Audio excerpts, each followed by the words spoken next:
ভর্তার দোকান দিয়ে মাসে লাখ লাখ টাকা ইনকাম করতে চাচ্ছেন? তাহলে আজকের এই ভর্তা রেসিপিটি কিন্তু ট্রাই করে দেখতে পারেন। একবার খেলে মুখে লেগে থাকবে সারা জীবন আর বারবার খেতে ইচ্ছে করবে। আজকের রেসিপি যদি আপনাদের কাছে ভালো লাগে তাহলে অবশ্যই লাইক, কমেন্ট, শেয়ার করে পাশে থাকবেন। আসসালামু আলাইকুম। হাই এভরিওয়ান, কেমন আছেন সকলে?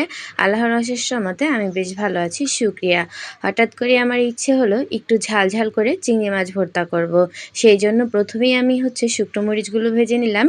এরপরে আগে থেকে ধুয়ে পরিষ্কার করে সামান্য হলুদ আর লবণ মেখে রেখেছিলাম সেই চিংড়ি মাছটা খুব সুন্দর করে একটু সময় নিয়ে চুলার আঁচটা মিডিয়াম আঁচে রেখে উল্টে পাল্টে ভেজে নিব। যখন চিংড়ি মাছটা প্রায় ভাজা হয়ে আসবে সেই পর্যায়ে এখানে দিয়ে দিচ্ছি বেশ অনেকটা পরিমাণ পেঁয়াজ কুচি আর সেই সাথে দিয়েছি গোটা কিছু রসুন। এবার এই পেঁয়াজ রসুনটাকে চিংড়ি মাছের সাথে খুব সুন্দর করে হালকা নাড়াচাড়া করে ভেজে নিব। আরও দিয়ে দিচ্ছি দুটো কাঁচামরিচ মাঝখান থেকে এভাবে ভেঙে। এরপরে এগুলো যখন হালকা ভাজা হয়ে আসবে তখন আমি চুলা থেকে নামিয়ে নিব। খুব বেশি ভাজাও যাবে না, আবার খুব বেশি হালকাও ভাজা যাবে না। যখন মোটামুটি একটু লালচে হয়ে আসবে সেই পর্যায়ে আমি চুলা থেকে নামিয়ে নিচ্ছি।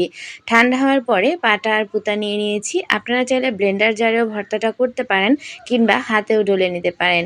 আমি পাটা পুঁতার মধ্যে প্রথমেই এগুলো নিয়ে নিচ্ছি, তবে আগেই পাটা পুঁতা কিন্তু পরিষ্কার করে নিয়েছি।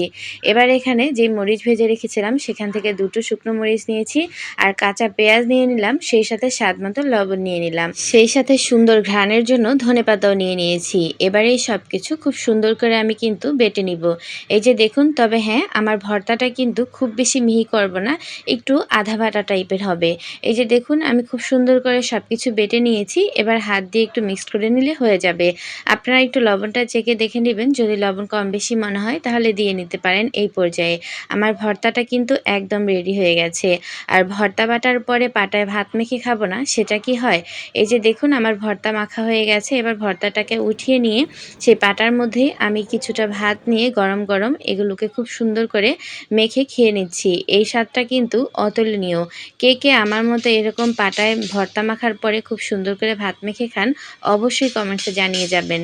এই যে দেখুন, আজকের রেসিপি কেমন লেগেছে জানাতে ভুলবেন না কিন্তু। ভালো থাকেন সবাই। আল্লাহ হাফেজ।